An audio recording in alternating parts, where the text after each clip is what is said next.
की उदास और गर्म संध्या सेमरी की सड़कों और गलियों में पानी के छिड़काव से शीतल और प्रसन्न हो रही थी। मंडप के चारों तरफ फूलों और पौधों के गमले सजा दिए गए थे और बिजली के पंखे चल रहे थे। राय साहब अपने कारखाने में बिजली बनवा लेते थे। उनके सिपाही पीली वर्दियां डांटे, नीले साफे बांधे जनता पर रौब जगाते फिर रहे थे। नौकर उजले कुर्ते पहने और केसरिया पाग बांधे मेहमानों और मुखियों का आदर सत्कार कर रहे थे। उसी वक्त एक मोटर सिंह द्वार के सामने आकर रुकी और उनमें से 3 महानुभाव उतरे। वह जो खुद्दर का कुर्ता और चप्पल पहने हुए थे, उनका नाम पंडित ओमकार नाथ था। आप दैनिक पत्र बिजली के यशस्वी संपादक हैं, जिन्हें देश चिंता ने घुला डाला है। दूसरे महाशय जो कोट पैंट में है, वह तो वकील पर वकालत न चलने के कारण एक बीमा कंपनी की दलाली करते हैं और ताल्लुकदारों के महाजनों और बैंकों से कर्ज दिलवाने में वकालत से कहीं ज़्यादा कमाई करते हैं। इनका नाम है श्याम बिहारी तनखा। और तीसरे सज्जन जो रेशमी अचकन और तंग पजामा पहने हुए हैं, मिस्टर बी मेहता, यूनिवर्सिटी में दर्शन शास्त्र के अध्यापक हैं। ये तीनों सज्जन राय साहब के सिपाहियों में हैं और शगुन के उत्सव में निमंत्रित हुए हैं। आज सारे इलाके में आसानी आएंगे और शगुन के रुपए भेंट करेंगे। रात को धनुष यज्ञ होगा और मेहमानों की दावत होगी। होरी ने 5 रुपए शगुन दे दिए हैं और एक गुलाबी मिर्जाई पहने, गुलाबी पगड़ी बांधे, घुटने तक कचनी काछे, हाथ में एक खुरपी लिए और मुख पर पाउडर लगवाए राजा जनक का माली बन गया है और गुरूर से इतना फूल उठा है मानो ये सारा उत्सव उसी के पुरुषार्थ से हो रहा है। राय साहब ने मेहमानों का स्वागत किया। दोहरे बदन से ऊंचे आदमी से गठा हुआ शरीर, तेजस्वी चेहरा, ऊंचा माथा, रुगोरा रंग जिस पर शरबती रेशमी चादर खूब खिल रही थी। पंडित ओमकार नाथ ने पूछा, अब की कौन सा नाटक खेलने का विचार है? मेरे रस की तो यही वस्तु है। राय साहब ने तीनों सज्जनों को अपनी रावटी के सामने कुर्सियों पर बिठाते हुए कहा, पहले तो धनुष यज्ञ होगा, उसके बाद प्रहसन। नाटक कोई अच्छा ना मिला, कोई तो इतना लंबा कि शायद 5 घंटों में भी खत्म ना हो, और कोई इतना क्लिष्ट कि शायद यहाँ एक व्यक्ति भी उसका अर्थ ना समझे। आखिर मैंने स्वयं का प्रसन्न लिख डाला, जो 2 घंटों में पूरा हो जाएगा। ओमकार नाथ को राय साहब की रचना शक्ति में बहुत संदेह था। उनका ख्याल था कि प्रतिभा तो गरीबी में ही चमकती है, दीपक की भांति, जो अंधेरे में ही अपना प्रकाश दिखाता है। उपेक्षा के साथ उस जिसे छिपाने की भी चेष्टा नहीं की, पंडित ओमकार नाथ ने मुंह फेर लिया। मिस्टर तनखा पर बेमतलब इन बातों में ना पड़ना चाहते थे, फिर भी राय साहब को दिखा देना चाहते थे कि इस विषय में उन्हें उनसे कुछ बोलने का अधिकार है। बोले, नाटक कोई भी अच्छा हो सकता है, अगर उसके अभिनेता अच्छे हों तो। अच्छा से अच्छा नाटक बुरे अभिनेताओं के हाथ में पड़कर बुरा हो सकता है। जब तक स्टेज पर शिक्षित अभिनेत्रियां नहीं आती, हमारी नाट्य कला का उद्धार नहीं हो सकता। अब की तो आपने कौंसिल में प्रश्नों की धूम मचा दी। मैं तो दावे के साथ कह सकता हूँ कि किसी मेंबर का रिकॉर्ड शायद इतना शानदार नहीं है। दर्शन के अध्यापक मिस्टर मेहता इस प्रशंसा को सहन नहीं कर सकते थे। विरोध तो करना चाहते थे, पर सिद्धांत की आड़ में उन्होंने हाल ही में एक पुस्तक कई साल से परिश्रम से लिखी हुई थी, जिसकी जितनी धूम होनी चाहिए थी उतनी शतांश भी नहीं हुई थी। इससे बहुत दुखी थे। बोले, भाई मैं प्रश्नों का कायल नहीं, मैं चाहता हूँ हमारे जीवन हमारे सिद्धांतों के अनुकूल हो। आप कृषकों के शुभेच्छु हैं, उन्हें तरह तरह की रियायत देना चाहते हैं, जमींदारों के अधिकार छीन लेना चाहते हैं, बल्कि उन्हें आप समाज का श्राप कहते हैं। फिर भी आप जमींदार हैं, वैसे ही जमींदार जैसे हजारों और जमींदार हैं। अगर आपकी धारणा है कि कृषकों के साथ रियायत होनी चाहिए, तो पहले आप खुद शुरू करें। काश्तकारों को बगैर नजराने लिए पट्टे लिख दें, बेगार बंद कर दें, इजाफा लगान की तिलांजलि दे दें, चरावर जमीन छोड़ दें। मुझे उन लोगों से जरा भी हमदर्दी नहीं है जो बातें तो करते हैं कम्युनिस्टों की, मगर जीवन है रसोइयों का सा, इतना ही विलासमय, उतना ही स्वार्थ से भरा हुआ। राय साहब को आघात पहुंचा। वकील साहब के माथे पर बल पड़ गए और संपादक जी के मुंह में जैसे कालिख लग गई। वह खुद समावष्टि के पुजारी थे, पर सीधे घर में आग न लगाना चाहते थे। तनखा ने राय साहब की वकालत की, मैं समझता हूँ राय साहब का अपने असमियों के साथ जितना अच्छा व्यवहार है, अगर सभी जमींदार वैसे ही हो जाएं तो ये प्रश्न ही ना रहे। मेहता ने हथौड़े की दूसरी चोट जमाई। मानता हूँ आपका अपने यहाँ असमियों के साथ बहुत अच्छा बर्ताव है, मगर प्रश्न यह है कि उसमें स्वार्थ है या नहीं। इसका एक कारण क्या नहीं हो सकता कि मध्यम आंच में भोजन स्वादिष्ट पकता है। गुड़ से मारने वाला जहर से मारने वाले की अपेक्षा कहीं सफल हो सकता है। मैं तो केवल इतना जानता हूँ, यदि हम या तो साम्यवादी हैं या नहीं हैं। है तो उसका व्यवहार करें, नहीं है तो बकना छोड़ दे। मैं नकली जिंदगी का विरोधी हूँ। अगर मांस खाना अच्छा समझते हो तो खुलकर खाओ, बुरा समझते हो तो मत खाओ। यह मेरी समझ में आता है, लेकिन अच्छा समझना और छिपकर खाना यह मेरी समझ में नहीं आता। मैं तो इसे कायरता भी कहता हूँ और धूर्तता भी, जो वास्तव में एक है। राय साहब सभा चतुर आदमी थे। अपमान और आघात को धैर्य और उदारता से सहने का उन्हें अभ्यास था। कुछ असमंजस में पड़े हुए बोले, आपका विचार बिल्कुल ठीक है मेहता जी। आप जानते हैं मैं आपकी साफ गोई का कितना आदर करता हूँ, लेकिन आप ये भूल जाते हैं कि अन्य यात्राओं की भांति विचारों की यात्रा में भी पड़ाव होते हैं। आप एक पड़ाव को छोड़कर दूसरे पड़ाव तक नहीं जा सकते। मानव जीवन का इतिहास इसका प्रत्यक्ष प्रमाण है। मैं उस वातावरण में पड़ा हूँ जहाँ राजा ईश्वर है और जमींदार ईश्वर का मंत्री। मेरे स्वर्गवासी पिता आसमानियों पर इतनी दया करते थे कि पाले या सूखे में भी कभी आधा और कभी पूरा लगान माफ कर देते थे। अपने बखार से अनाज निकालकर असमियों को खिला देते थे। घर के गहने बेचकर कन्याओं के विवाह में मदद देते थे। मगर उसी वक्त जब तक प्रजा उनको सरकार और धर्मावतार कहती रही, उन्हें अपना देवता समझकर उनकी पूजा करती रहे। प्रजा का पालन उनकी सनातन धर्म था, लेकिन अधिकार के नाम पर वह कौड़ी का एक दांत भी फोड़कर देना न चाहते थे। मैं उसी वातावरण में पला हूँ और मुझे गर्व है कि मैं व्यवहार में चाहे जो कुछ करूँ, विचारों में उनसे आगे बढ़ गया हूँ। यह मानने लग गया हूँ कि जब तक किसानों को ये रियायतें अधिकार के रूप में न मिलेंगी, केवल सद्भावना के आधार पर उनकी दशा सुधर नहीं सकती। स्वेच्छा अगर अपना स्वार्थ छोड़ दे तो अपवाद है। मैं खुद सद्भावना करते हुए भी स्वार्थ नहीं छोड़ सकता और चाहता हूं कि हमारे वर्ग और शासन और नीति के बल से अपना स्वार्थ छोड़ने के लिए मजबूर कर दिया जाए। इसे आप कायरता कहेंगे, मैं इसे विवशता कहता हूँ। मैं इसे स्वीकार करता हूँ कि किसी को भी दूसरे के श्रम पर मोटे होने का अधिकार नहीं है। उपजीवी होना घोर लज्जा की बात है। कर्म करना प्राणी मात्र का धर्म है। समाज की ऐसी व्यवस्था जिसमें कुछ लोग मौज करें और अधिक लोग पिसें और खपें कभी सुगत नहीं हो सकता। पूंजी और शिक्षा, जिसे मैं पूंजी का ही एक रूप समझता हूँ, इनका किला जितना जल्दी टूट जाए उतना ही अच्छा है। जिन्हें पेट की रोटी मयसर नहीं, उनके अफसर और नियोजक 10-5 हजार फटकारे। ये हास्यास्पद है और लज्जास्पद भी। इस व्यवस्था ने हमें जमींदारों में कितनी विलासिता, कितना दुराचार, कितनी पराधीनता और कितनी निर्लजता भर दी है, ये मैं खूब जानता हूँ। लेकिन मैं इन कारणों से इस व्यवस्था का विरोध नहीं करता। मेरा तो यही कहना है कि अपने स्वार्थ की दृष्टि से भी इसका अनुमोदन नहीं किया जा सकता। इस शान को निभाने के लिए हमें अपनी आत्मा की इतनी हत्या करनी पड़ती है कि हम में अभिमान का नाम भी नहीं रहा। हम अपने असामियों को लूटने के लिए मजबूर हैं। अगर अफसरों को कीमती डालियां ना दे तो बागे समझे जाएं, शान से ना रहे तो कंजूस कहलाएं। प्रगति की जरा सी आहट पाते ही हम कांप उठते हैं और अफसरों के पास फरियाद लेकर दौड़ते हैं कि हमारी रक्षा कीजिए। हमें अपने ऊपर विश्वास नहीं रहा, ना पुरुषार्थ ही रह गया है। बस हमारी दशा उन बच्चों की सी है जिन्हें चम्मच से दूध पिलाकर पाला जाता है। बाहर से मोटे, अंदर से दुर्बल, सत्वहीन और मोहताज। मेहता ने ताली बजाकर कहा, हियोर हियोर। आपकी जवान में जितनी बुद्धि है, काश उसकी आधी भी मस्तिष्क में होती। खेर यही है कि सब कुछ समझते हुए भी आप अपने विचारों को व्यवहार में नहीं लाते।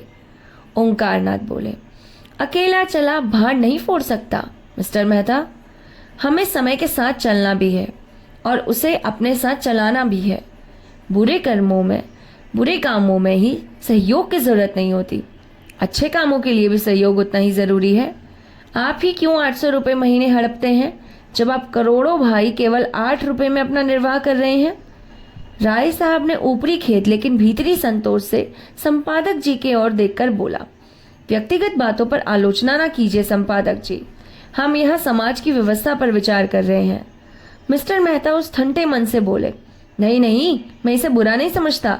समाज व्यक्ति से ही बनता है और व्यक्ति को भूलकर हम किसी व्यवस्था पर विचार नहीं कर सकते। मैं इसलिए इतना वेतन लेता हूँ कि मेरा इस व्यवस्था पर विश्वास नहीं है।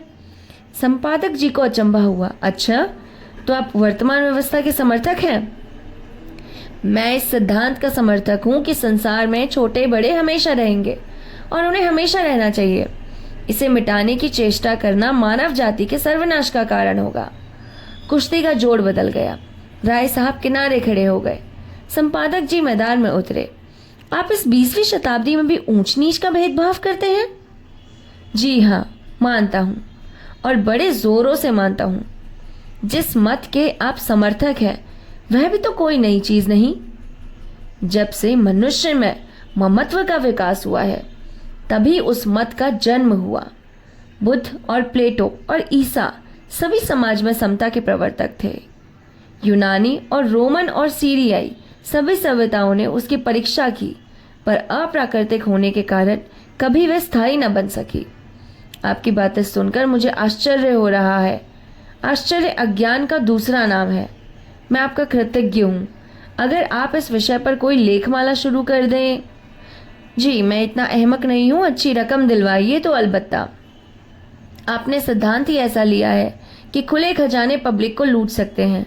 मुझ में और आप में अंतर इतना ही है, मैं जो कुछ मानता हूँ उस पर चलता हूँ। आप लोग मानते कुछ और हैं, करते कुछ और हैं। आपको धन को आप किसी अन्याय से बराबर फैला सकते हैं, लेकिन बुद्ध को, चरित्र को और रूप को, प्रतिभा को, बल को बराबर फैलाना तो आपकी शक्ति के बाहर है। छोटे बड़े का भेद केवल धन से तो होता नहीं है। मैंने बड़े बड़े धन कुबेरों को भिक्षुकों के सामने घुटने टेकते देखा है, और आपने भी ये देखा होगा। रूप के चौखट पर बड़े बड़े महीप नाप रगड़ते हैं। क्या यह सामाजिक विषमता नहीं है? आप रूप की मिसाल देंगे, वहां इसके सिवाय और क्या है कि मिल के मालिक ने राज कर्मचारी का रूप ले लिया। बुद्धि तभी राज करती है और अब भी राज करती है, और हमेशा बुद्धि ही राज करेगी। तश्तरी में पान आ गए। राय साहब ने मेहमानों को पान और इलायची देते हुए कहा, बुद्धि अगर स्वार्थ से मुक्त हो तो हमें उसकी प्रभुत्ता मानने में कोई आपत्ति नहीं। समाजवाद का यही आदर्श है। हम साधु आत्माओं के सामने इसलिए सर झुकाते हैं कि उनमें त्याग का बल है। इसी तरह हम बुद्धि के हाथ में अधिकार भी देना चाहते हैं, सम्मान भी, नेतृत्व भी, लेकिन संपत्ति किसी तरह की नहीं। बुद्धि का अधिकार और सम्मान व्यक्ति के साथ चला जाता है, लेकिन उसकी संपत्ति विष बोने के लिए उसके बाद और भी प्रबल हो जाती है। बुद्धि के बगैर किसी समाज का संचालन नहीं हो सकता। हम केवल बिच्छू का डंक तोड़ देना चाहते हैं। दूसरी मोटर आ पहुंची। मिस्टर खन्ना उतरे, जो एक बैंक में मैनेजर और शक्कर मिल के मैनेजिंग डायरेक्टर हैं। 2 देवियां भी उनके साथ आई थी। राय साहब ने दोनों देवियों को उतारा। वह जो खद्दर की साड़ी पहने बहुत गंभीर और विचारशील सी हैं, मिस्टर खन्ना की पत्नी कामिनी खन्ना है। दूसरी महिला जो ऊंची एड़ी का जूता पहने हुए हैं, जिनकी मुख छवि पर हंसी फूट पड़ती है, मिस मालती है। आप इंग्लैंड की डॉक्टरी पढ़ के आई हैं और अब प्रैक्टिस करती हैं। ताल्लुकदारों के महलों में उनका बहुत प्रवेश है। आप नवयुग की साक्षात प्रतिमा है। गात कोमल पर चपलता कूट कूट कर भरी हुई है। झिझक या संकोच का कहीं नाम नहीं। मेकअप में प्रवीण, बला की हाजिर जवाब, पुरुष मनोविज्ञानों की अच्छी जानकार, अमोद प्रवोन को जीवन का तत्व समझने वाली, लुभाने और रिझाने की कला में निपुण। जहाँ आत्मा का स्थान है वहाँ प्रदर्शन, जहाँ हृदय का स्थान है वहाँ हाव भाव, मनोद्वारों पर कठोर निग्रह, जिसमें इच्छा या अभिलाषा का लोप सा हो गया है। आपने मिस्टर मेहता से हाथ मिलाते हुए कहा, सच कहती हूँ, आप सूरत से ही फिलासफर महसूस होते हैं। इस नई रचना में तो आपने आत्मवादियों को उधेड़ कर रख दिया। पढ़ते पढ़ते कई बार मेरे जी में आया कि आपसे लड़ जाऊं। फिलासफरों में सहृदयता क्यों गायब हो जाती है भाई? मेहता चेप गया। बिना ब्याहे थे और नवयुग की रमणियों से पनाह मांगते थे। पुरुषों की मंडली में खूब चहकते थे, मगर ज्यों ही कोई महिला आई अपनी जुबान बंद हो जाती थी, जैसे बुद्धि पर ताला लग जाता था। स्त्रियों से शिष्ट व्यवहार तक करने की सुधि न रहती थी। मिस्टर खन्ना ने पूछा, फिलोसोफरों की सूरत में क्या खास बात होती है देवी जी? मालती ने मेहता की ओर दया भाव से देखकर कहा, मिस्टर मेहता, बुरा न माने तो बतला दूं। खन्ना मिस मालती के उपासक में थे। मिस मालती जाए वहां खन्ना का पहुंचना लाजमी था। उनके आसपास भौरे की तरह मंडराते रहते थे। हर समय उनकी यही इच्छा रहती थी कि मालकी से अधिक वही बोले, उनकी निगाह अधिक से अधिक उन्हीं पर रहे। खन्ना ने आंख मारकर कहा, फिलोसोफर किसी की बात का बुरा नहीं मानते, उनकी यही सिफत है। तो सुनिए फिलोसोफर हमेशा मुर्दा दिल होते हैं। जब देखिए अपने विचारों में मगन बैठे हैं, आपकी तरफ ताकेंगे मगर आपको देखेंगे नहीं। आप उनसे बात किए जाएं, सुनेंगे नहीं, जैसे कि किसी शून्य में उड़ रहे हो। सब लोगों ने कहकर मारा। मिस्टर मेहता जैसे जमीन में गड़ गए। ऑक्सफोर्ड में मेरे फिलॉसफी के प्रोफेसर मिस्टर हस्बैंड थे। खन्ना ने टोका, नाम तो निराला है। जी हाँ, और थे कुंवारे। मिस्टर मेहता भी तो कुंवारे हैं। यह रोग सभी फिलोसोफरों को होता है। अब मेहता को अवसर मिला, बोले, आप भी तो इसी मर्ज में गिरफ्तार हैं। मैंने प्रतिज्ञा की है कि किसी फिलोसोफर से शादी करूंगी, और यह व्यर्थ शादी के नाम से घबराता है। हस्बैंड साहब तो स्त्री को देखकर घर में छिप जाते थे। उनके शिष्यों में कई लड़कियां थी। अगर उनमें से कोई अभी कुछ पूछने के लिए ऑफिस में चले जाती तो आप ऐसे घबरा जाते जैसे कोई शेर आ गया हो। हम लोग उन्हें खूब छेड़ा करते थे, मगर थे बेचारे सरल हृदय के। कई हजार की आमदनी थी, पर मैंने उन्हें हमेशा एक ही सूट पहनते देखा। उनकी एक विधवा बहन थी, वही उनके घर का सारा प्रबंध करती थी। मिस्टर हस्बैंड को तो खाने की फिक्र ही ना रहती। मिलने वालों के डर से अपने कमरे का द्वार बंद कर लेते थे और लिखा पढ़ी करते थे। भोजन का समय आ जाता तो उनकी बहन आहिस्ता से भीतर के द्वार से उनके पास जाकर किताब बंद कर देती थी। तब उन्हें मालूम होता कि खाने का समय हो गया। रात को भी भोजन का समय बंधा हुआ था। उनकी बहन कमरे की बत्ती बुझा देती थी। एक दिन बहन ने किताब बंद करना चाहा तो अपने पुस्तक के दोनों हाथ दबा दिए और बहन और भाई का झगड़ा होने लगा। आखिर बहन उनकी पहरेदारी कुर्सी को खींचकर भोजन के कमरे में लाई। राय साहब बोले, मगर मेहता साहब तो बड़े खुश मिजाज और मिलनसार है, नहीं इस हंगामे में क्यों जाते? तो आप फिलोसोफर ना होंगे। जब अपनी चिंताओं से हमारे सर में दर्द होने लगता है तो विश्व की चिंता सर पर लादकर कोई कैसे प्रसन्न रह सकता है। उधर संपादक जी श्रीमती खन्ना से अपने आर्थिक कठिनाई की कथा कह रहे थे। बस यूं समझिए श्रीमती जी कि संपादक का जीवन एक दीर्घ विलाप है, जिसे सुनकर लोग दया करने के बदले कानों पर हाथ रख लेते हैं। बेचारा ना अपना उपकार कर सके न औरों का। पब्लिक उससे आशा तो रखती है कि हर एक आंदोलन में वह सबके आगे जेल जाए, मार खाए, घर में माल अफसाफ की कुर्की कराए। उसका धर्म समझा जाता है, लेकिन उसकी कठिनाइयाँ कि किसी और का ध्यान नहीं देती। हो तो हो सब कुछ, उसे हर एक विद्या हर एक कला में पारंगत होना चाहिए, लेकिन उसे जीवित रहने का अधिकार नहीं। आप तो आजकल लिखती ही नहीं, आपकी सेवा करने का थोड़ा सा सौभाग्य मुझे मिल सकता, उससे मुझे क्यों वंचित रखती हैं आप? मिसेस खन्ना को कविता लिखने का शौक था। इस नाते से संपादक जी कभी कभी उनसे मिल लिया करते थे, लेकिन घर के काम धंधों में व्यस्त रहने के कारण इधर बहुत दिनों तक वो कुछ नहीं लिख सकी थी। सच बात तो यह है कि संपादक जी ने उन्हें प्रोत्साहित करके कवि बनाया था। सच्ची प्रतिभा उनमें बहुत कम थी। क्या लिखूं, कुछ सोचता ही नहीं। आपने कभी मिस मालती से लिखने को नहीं कहा? संपादक जी उपेक्षा भाव से बोले, उनका समय मूल्यवान है। कामिनी देवी लिखते तो वही लोग हैं जिनके अंदर कुछ दर्द है, अनुराग है, लगन है, विचार है, जिन्होंने धन और भोग विलास के जीवन का लक्ष्य बना लिया। वो क्या लिखेंगे? कामिनी ने ईर्ष्या मिश्रित विनोद से कहा, अगर आप उनसे कुछ लिखा सके तो आपका प्रचार दुगना हो जाएगा। लखनऊ में तो कोई ऐसा रसिक नहीं जो आपका ग्राहक ना बन जाए। अगर धन मेरे जीवन का आदर्श होता तो आज मैं इस दशा में ना होता। मुझे भी धन कमाने की कला आती है। आज चाहूं तो लाखों कमा सकता हूं, लेकिन यहाँ तो धन को कभी समझा ही नहीं। साहित्य की सेवा अपने जीवन का ध्येय है और रहेगा। कम से कम मेरा नाम तो ग्राहकों में लिखवा दीजिए। आपका नाम ग्राहकों में नहीं, संरक्षकों में लिखवाऊंगा। संरक्षकों में रानी महारानियों का रखिए, जिनकी थोड़ी सी खुशामद करके आप अपने पत्र को लाभ की चीप बना सकते हैं। मेरी महारानी आप ही हैं। मैं तो आपके सामने किसी रानी महारानी की हकीकत नहीं समझता। जिसमें दया और विवेक है वही मेरी रानी है। खुशामद से मुझे घृणा है। कामिनी ने चुटकी ली। लेकिन मेरी खुशामद तो आप कर रहे हैं संपादक जी। संपादक जी ने गंभीर होकर श्रद्धापूर्ण स्वर में कहा, ये खुशामद नहीं है देवी जी, हृदय के सच्चे उद्गार हैं। राय साहब ने पुकारा, संपादक जी इधर आइए, मिस मालती आपसे कुछ कहना चाहती हैं। संपादक जी वह सारी अकड़ गायब हो गई। नम्रता और विनय की मूर्ति बने हुए आकर खड़े हो गए। मालती ने उन्हें सहृदय नेत्रों से देखकर कहा, मैं अभी कह रही थी कि दुनिया में मुझे सबसे ज्यादा डर संपादकों से लगता है। आप लोग जिसे चाहे एक क्षण में बिगाड़ दें। मुझी से चीफ सेक्रेटरी साहब ने एक बार कहा था, अगर मैं इस ब्लडी ओंकारनाथ को जेल में बंद कर सकूं तो अपने आप को भाग्यवान समझूं। ओंकारनाथ की बड़ी बड़ी मूछें खड़ी हो गई। गर्व में आंखों में गर्व की ज्योति चमक उठी। क्यों वे बहुत ही शांत प्रकृति के आदमी थे, लेकिन ललकार सुनकर उनका पुरुषत्व उत्तेजित हो गया। दृढ़ता भरे स्वर में बोले, इस कृपा के लिए आपका कृतज्ञ हूं।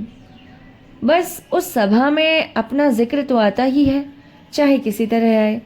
आप सेक्रेटरी महोदय से कह दीजिए कि ओंकारनाथ इन आदमियों में नहीं जो उन धमकियों से डर जाएगा। उसकी कलम उसी वक्त विश्राम लेगी जब उसकी जीवन यात्रा समाप्त हो जाएगी। उसने अनीति और स्वेच्छाचार को जड़ से खोदकर फेंक कर लेने का जिम्मा लिया है। मिस मालती ने और उकसाया, मगर मेरी समझ में आपकी ये नीति नहीं आती। जब आप मामूली शिष्टाचार से अधिकारियों का सहयोग प्राप्त कर सकते हैं तो क्यों उनकी कन्नी काटते हैं? अगर आप अपनी आलोचना में आग और विष जरा कम कर दे तो मैं वादा करती हूँ कि आप गवर्नमेंट से काफ़ी मदद ले सकते हैं। जनता को तो आपने देख लिया, उनसे अपील की, उनकी खुशामद की, अपनी कठिनाइयों की कथा कही, मगर कोई नतीजा ना निकला। अब जरा अधिकारियों को भी आजमा लीजिए। तीसरे महीने आप मोटर पर ना निकलने लगेंगे और सरकारी दावतों में निमंत्रित ना होने लगे तो मुझे जितना चाहे कोसिएगा। तब यही रईस और नेशनलिस्ट जो आपकी परवाह नहीं करते आपके द्वार के चक्कर काटने लगेंगे। ओमकारनाथ अभिमान के साथ बोले, यही तो मैं नहीं कर सकता देवी जी। मैंने अपने सिद्धांतों को सदैव ऊंचा और पवित्र रखा है और जीते जी उनकी रक्षा करूंगा। दौलत के पुजारी तो गली गली मिलेंगे, मैं सिद्धांत के पुजारियों में से एक हूं। मैं इसे दंभ कहती हूं। आपकी इच्छा, धन को आपकी परवाह नहीं, धन की परवाह नहीं है आपको, सिद्धांतों का खून करके नहीं। तो आपके पत्र में विदेशी वस्तुओं के विज्ञापन क्यों होते हैं? मैंने किसी भी दूसरे पत्र में इतने विदेशी विज्ञापन नहीं देखे। आप बनते तो हैं आदर्शवादी और सिद्धांतवादी, पर अपने फायदे के लिए देश का धन विदेश भेजते हुए आपको जरा भी खेद नहीं आती। आप किसी तर्क से इस नीति का समर्थन नहीं कर सकते। ओमकारनाथ के पास सचमुच कोई जवाब न था। उन्हें बगले झांकते देखकर राय साहब ने उनकी हिमायत की।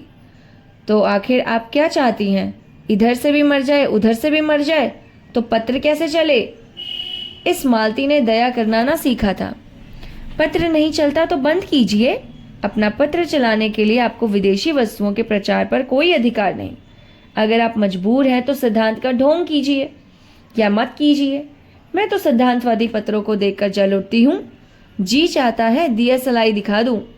जो व्यक्ति कर्म और वचन में सामंजस्य नहीं रख सकता वह और चाहे जो कुछ भी हो सिद्धांतवादी तो नहीं है। मेहता खिल उठे।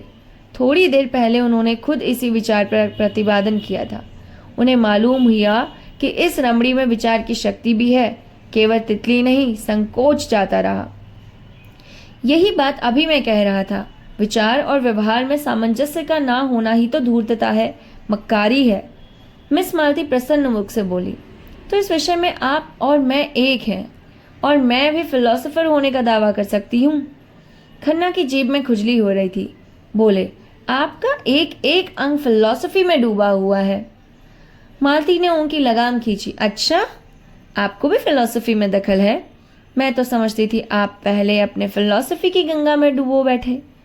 नहीं, मैं आपको बैंकों और कंपनियों के डायरेक्टर ना होते ना। राय साहब ने खन्ना को संभाला। तो आप क्या समझती हैं कि फिलोसोफरों को हमेशा फोकस मस्त रहना चाहिए?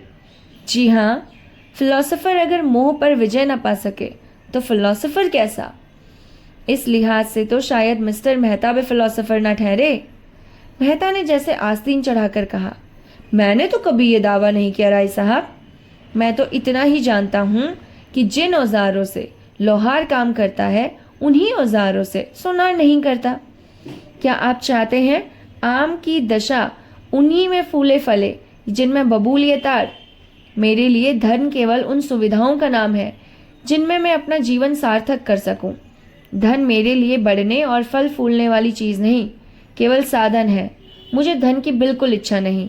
आप वह साधन जुटा दे जिससे मैं आपके जीवन का उपयोग कर सकूं। ओमकार नाथ समष्टिवादी थे। व्यक्ति की इस प्रधानता को कैसे स्वीकार करते? इसी तरह एक मजदूर कह सकता है कि उसे काम करने की सुविधाओं के लिए 1,000 रुपये महीना चाहिए। अगर आप समझते हैं कि उस मजदूर के बगैर आपका काम नहीं चल सकता तो आपको वह सुविधाएं देनी पड़ेंगी। अगर वही काम दूसरा मजदूर थोड़ी सी मजदूरी में कर दे तो कोई वजह नहीं कि आप पहले मजदूर की खुशामद करें। अगर मजदूरों के हाथ में अधिकार होता तो मजदूरों के लिए स्त्री और शराब उतनी भी जरूरी सुविधा हो जाती जितनी फिलोसोफरों के लिए। तो आप विश्वास मानिए, मैं उनसे ईर्ष्या न करता। जब आपका जीवन सार्थक करने के लिए स्त्री इतनी आवश्यक है तो आप शादी क्यों नहीं कर लेते? मेहता ने निसंकोच भाव से कहा, इसलिए कि मैं समझता हूँ मुक्त भोग आत्मा में विकास में बाधक नहीं होता। विवाह तो आत्मा को और जीवन को पिंजरे में बंद कर देता है। खन्ना ने इसका समर्थन किया। बंधन और निग्रह पुरानी थ्योरियां हैं, नई थ्योरी है मुक्त भोग। मालती ने चोटी पकड़ी। तो अब मिसेस खन्ना को तलाक के लिए तैयार रहना चाहिए। तलाक का बिल पास तो हो, शायद उसका पहले उपयोग आप ही करेंगे। कामिनी ने मालती की ओर विष भरी आंखों से देखा और मुंह सिकोड़ कर मानो कह रही हो, खन्ना तुम्हें मुबारक रहे, मुझे परवाह नहीं। मालती ने मेहता की तरफ देखकर कहा, इस विषय में आपके क्या विचार है मिस्टर मेहता? मेहता गंभीर हो गए। वह किसी प्रश्न पर अपना मत प्रकट करते थे तो जैसे सारी आत्मा उसमें उड़ेल देते थे। विवाह को मैं सामाजिक समझौता समझता हूँ और उसे तोड़ने का अधिकार ना पुरुष को है ना स्त्री को। समझौता करने से पहले आप स्वाधीन हैं, समझौता हो जाने के बाद आपके हाथ कट जाते हैं। तो आप तलाक के विरोधी हैं, क्यों? पक्का।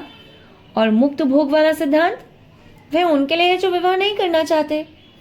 अपनी आत्मा का संपूर्ण विकास सभी चाहते हैं, फिर विवाह कौन करे और क्यों करे? इसलिए कि मुक्ति सभी चाहते हैं, पर ऐसे बहुत कम हैं जो लोभ से अपना गला छुड़ा सके। आप श्रेष्ठ किसे समझते हैं, विवाहित जीवन को या अविवाहित जीवन को?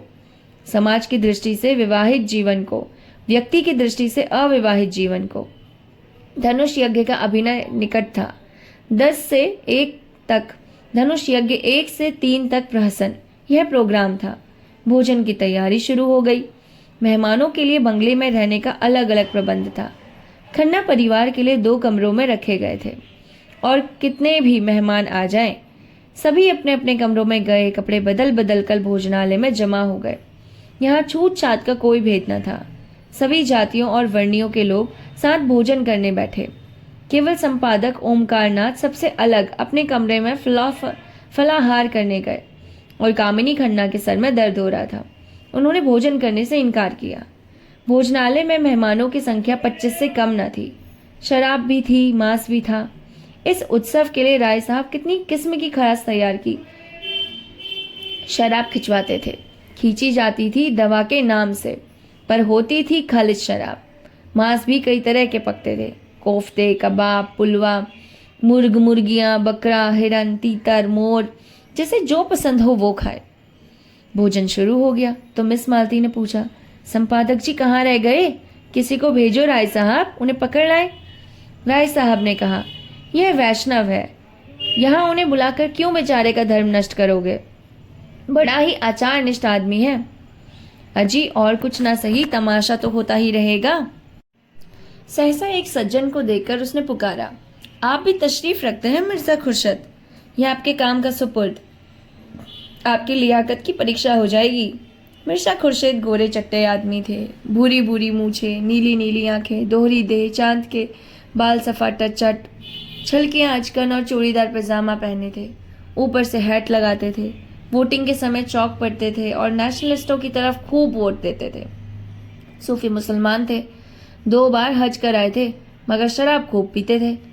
कहते थे, हम जब खुदा का एक हुक्म भी ना मानते तो दीन के लिए क्यों जान दें। बड़े दिल्लगीबाज बेफिक्र जीव थे। पहले बसरे में ठीक का कारोबार करते थे।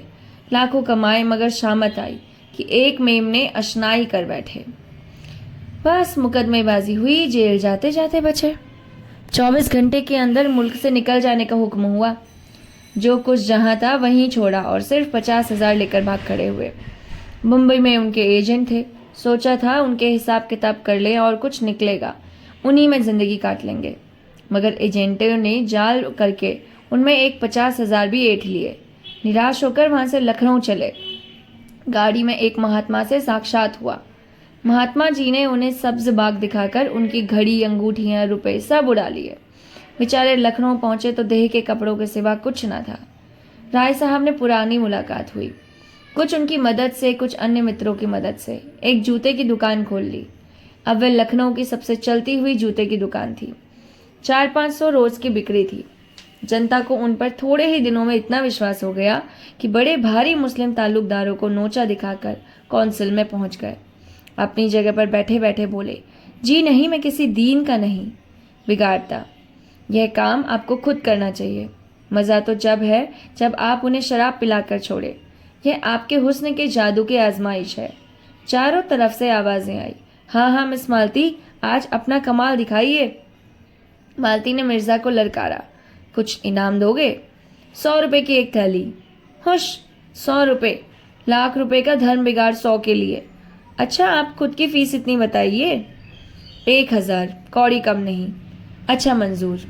जी नहीं, लाकर मेहता जी के हाथ में रख दीजिए।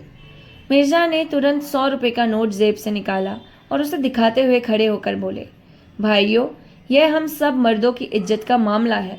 अगर मिस मालती की फरमाइश पूरा ना हुई तो ये हमारे लिए मुंह दिखाने की जगह ना रहेगी।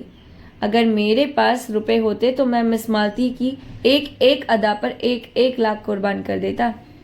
एक पुराने शायर ने अपने माशूक के काले तिल पर समरकंद और बुखारा के सूबे कुर्बान कर दिए थे। आज आप सभी साहबों की ज़िम्मेवर्दी और हुस्न पस्ती का इम्तिहान है। जिसके पास जो कुछ भी हो, सच्चे सूरमा की तरह निकाल कर रख दे। आपको इल्म की कसम, माशूक की अदाओं की कसम, अपनी इज्जत की कसम, पीछे कदम ना हटाइए। मर्दों रुपए खर्च हो जाएंगे, नाम हमेशा के लिए रह जाएगा। ऐसा तमाशा लाखों में भी सस्ता है। देखिए लखनऊ के हसीनों की रानी एक जाहिद पर हुस्न का मंत्र कैसे चलाती है। भाषण समाप्त होते ही मिर्जा जी ने हर एक की जेब की तलाशी शुरू कर दी। पहले मिस्टर खन्ना की तलाशी हुई। उनकी जेब से 5 रुपए निकले। मिर्जा ने मुंह फीका करके कहा, वाह खन्ना साहब वाह, नाम बड़े और दर्शन थोड़े। इतनी कंपनियों के डायरेक्टर, लाखों की आमदनी, और आपके जेब से 5 रुपए। लाहौल बिला का भूत, कहाँ है मेहता? आप जरा जाकर मिसेस खन्ना से कम 5 रुपए, 500 रुपए वसूल कर लाएं। खन्ना खसिया कर बोले, अजी उनके पास एक पैसा भी ना होगा। कौन जानता था कि यहाँ आप तलाशी लेना शुरू करेंगे। खैर आप खामोश रहिए, हम अपनी तकदीर तो आजमा लें। अच्छा तो मैं जाकर उनसे पूछता हूँ। जी नहीं, आप यहाँ से हिल नहीं सकते मिस्टर मेहता। आप फिलोसोफर हैं, मनोविज्ञान के पंडित। देखिए अपनी भदना कराइए। मेहता शराब पीकर मस्त हो जाते थे। उस मस्ती में उनका दर्शन उड़ जाता था और विनोद सजीद हो जाता था। लपक कर मिसेस खन्ना के पास गए और 5 मिनट में ही मुंह लटकाए लौट आए। मिर्जा ने पूछा, अरे क्या खाली हाथ? राय साहब हंसे, कांजी के घर चूहे भी सयाने। मिर्जा ने कहा, हो बड़े खुश नसीब खन्ना, खुदा की कसम। मेहता ने कहकर मारा और जेब से 100 रुपए के 5 नोट निकाले। मिर्जा ने लपक कर उन्हें गले लगा लिया। आज चारों तरफ से आवाजें निकलने लगी हैं, कमाल है। मानता हूँ उस्ताद क्यों ना हो फिलोसोफर जो ठहरे। मिर्जा ने नोटों को आंखों से लगाकर कहा, भाई मेहता, आज से मैं तुम्हारा शागिर्द हो गया हूँ। बताओ क्या जादू मारा। मेहता अकड़ कर लाल लाल आंखों से ताकते हुए बोले, अजी कुछ नहीं, ऐसा कौन सा बड़ा काम था। जाकर पूछा, अंदर आऊं? बोली, आप हैं मेहता जी, आइए। मैंने अंदर जाकर देखा, वहां लोग ब्रिज खोल रहे हैं। अंगूठी 1000 से कम नहीं। आपने देखा तो है? बस वही। आपके पास रुपए हो तो 500 रुपये देकर 1000 की चीज ले लीजिए। ऐसा मौका फिर न मिलेगा। मिस मालती ने इस वक्त रुपए ना दिए तो बेदाग निकल जाएगी। पीछे से कौन देता है, शायद इसलिए उन्होंने अंगूठी निकाल ली और 500 रुपये किसी के पास धरे होंगे। मुस्कुराई और चट अपने बटुए से 500 रुपये निकाल देकर दे दिए और बोली, मैं बिना कुछ लिए घर से नहीं निकलती, ना जाने कब क्या जरूरत पड़े। खन्ना खिसियाकर बोले, जब हमारे प्रोफेसरों का ये हाल होता तो यूनिवर्सिटी का ईश्वर ही मालिक है। खुरदेश के घाव पर नमक छिड़का। अरे तो ऐसी कौन सी बड़ी रकम है जिसके लिए आपका दिल बैठा जाता है? खुदा झूठ ना बुलवाए, तो आपकी ये एक दिन की आमदनी है, समझ लीजिएगा। एक दिन बीमार पड़ गए और मर जाएगा तो भी मिस मालती के हाथ में। आपके दर्द जिगर की दवा मिस मालती के पास ही तो है। मालती ने ठोकर मारी। देखिए मिर्जा जी, तबेले में लही लुहात अच्छा नहीं। मिर्जा ने दम हिलाई। कान पकड़ता हूँ देवी जी। मिस्टर तनख्वाह की तलाशी हुई। मुश्किल से 10 रुपये निकले। मेहता की जेब से केवल 98 निकली। कई सज्जनों ने 1-1, 2-2 रुपये खुद दे दिए। हिसाब जोड़ा गया तो 300 की कमी थी। यह कमी राय साहब ने उदारता के साथ पूरी कर दी। ये पार्ट यहीं खत्म होता है। मिलते हैं नेक्स्ट पार्ट के साथ। तब तक के लिए नमस्कार।